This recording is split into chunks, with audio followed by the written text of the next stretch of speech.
Le 18e congrès du parti de l'Istiqlal a débuté le 26 avril 2024 à Bouznika, au Maroc, avec la participation de 3600 congressistes venant de différentes régions du royaume. Sous le thème « Renouveler le pacte pour la patrie et le citoyen », cette réunion de 3 jours est marquée par la présence du chef du gouvernement, Aziz Akanouche, ainsi que des personnalités politiques et gouvernementales.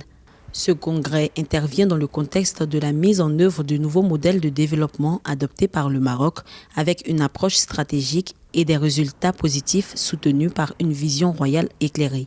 L'objectif est de renforcer l'unité, la cohésion et l'immunité organisationnelle du parti tout en consolidant son leadership sur la scène politique nationale.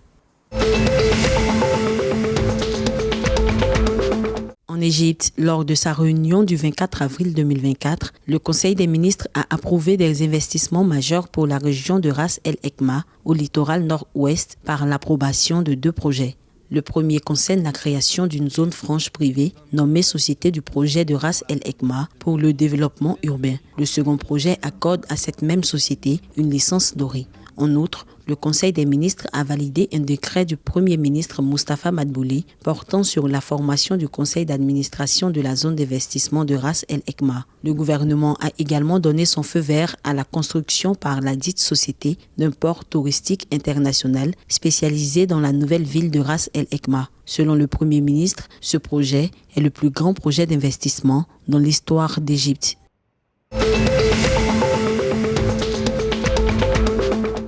En Libye, la Melita Oil and Gas Company a réussi à réaliser des opérations d'intervention sans excavatrice pour 2 puits du champ d'Abou Atifel en éliminant les dépôts de tartre, en reperforant et en ajoutant des trous à la zone de production. Les résultats des tests pour les 2 puits étaient de 3333 barils de pétrole brut et de 9 millions de pieds cubes de gaz par jour. L'entreprise a déclaré que cela s'inscrit dans le cadre de ses efforts visant à augmenter la production conformément à ses plans pour l'année 2024 en cours. Il est à noter que la Libye est depuis avril 2024 premier producteur de pétrole en Afrique avec 1,24 million de barils par jour en mars 2024.